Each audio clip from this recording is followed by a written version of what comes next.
ए Klopp, बताना यार please, कैसे कर रहा है तू? हो कैसे पा रहा है तेरे से? बेटा तुम्हारे बस का नहीं है, तू रहने दे, तेरे बस से नहीं है, तेरा ना हो पाएगा। ए क्लॉप प्लीज़ ना, बताना बताना बताना, ए बताना प्लीज़ प्लीज़, बताना बताना। ए चल भाग यहाँ से, बहुत सही है चूतिया कहीं का, जा ला लीगा में कोच कर कहीं पे।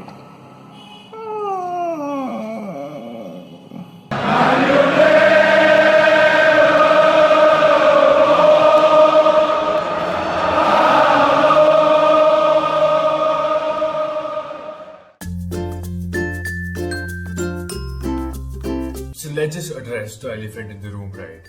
The fact that Suraj was not starting games, not even starting from bench, was fucking with all of us, right? कब स्टार्ट करोगे स्टैरिज को?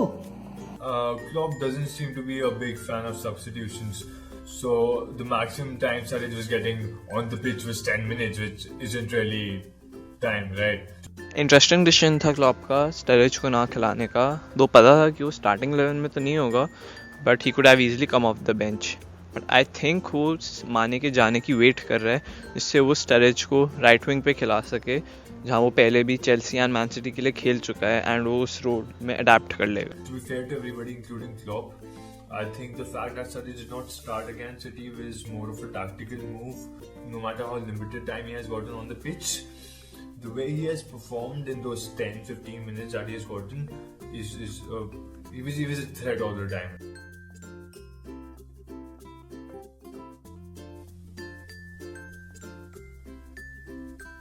पूरे मैच में मेरी बस एक इच्छा थी, धनचोद कोई स्टर्लिंग को पकड़ के इसकी टांग तोड़ दे।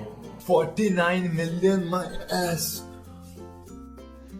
एंड स्टर्लिंग की तो बात ही मत करो, उसकी बैकवर्ड डेवलपमेंट है लिटरली।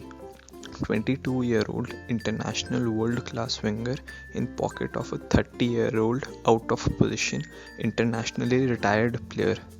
lol, अब उसको गोल्डन बॉल दोगे तो ऐसे ही होगा। Do you guys realize that last time around he was rolled up and eaten up by someone who's our third choice left back? Is that even a legit thing? A third choice left back, and yet he somehow managed to put a 49 million snake in his pocket. Sterling, क्लावान, टूटा हुआ Stirling.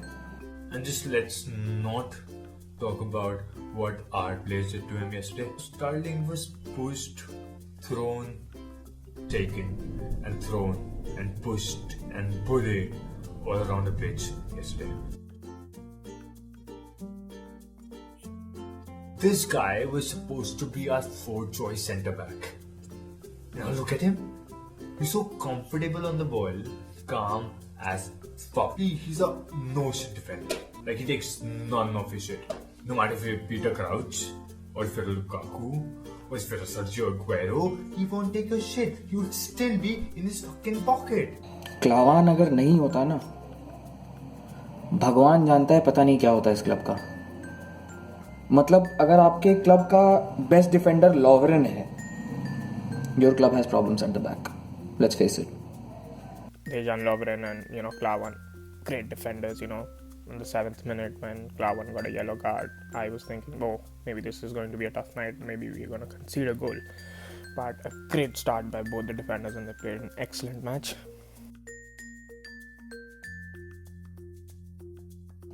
बेटा पेप, ये premiere league है, यहाँ Mourinho भी एक हाथ से अपना टाइम देखता है और दूसरे हाथ से अपनी इज्जत बचाता है, समझा?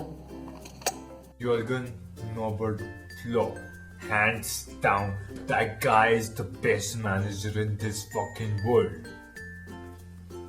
He's the best manager in this fucking multiverse.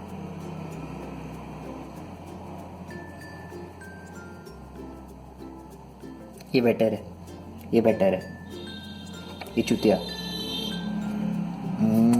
तू भाग यहाँ से बेंचो।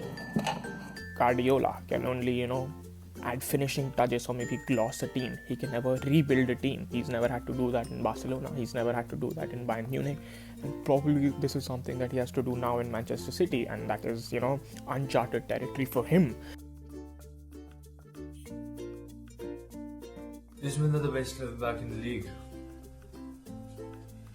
Is there even a competition? Bertrand, Rose, Walker can suck it. जिस तरह उसने अपनी लेफ्ट बैक पोजीशन को अडेप्ट किया है, किसी ने एक्सपेक्ट नहीं किया था कि वो लीग में अमंग्स द बेस्ट होगा। और जिस तरह कल स्टर्लिंग को पॉकेट में रखा, phenomenal. I probably think so, considering that he started at this position 6 months back and he's done a marvelous job. Probably he's up there with Danny Rose. Both of them were in a very tightly contested match. But I'll give out to James Milner. He's a solid professional, brilliant guy. ये है मिलनर का level, ये है Danny रोज, और ये है बाकी league के लेफ्ट बैक यहाँ आते हैं। मिलनर, रोज, बाकी मिलनर, रॉबर्टो कार्लोस, रोज,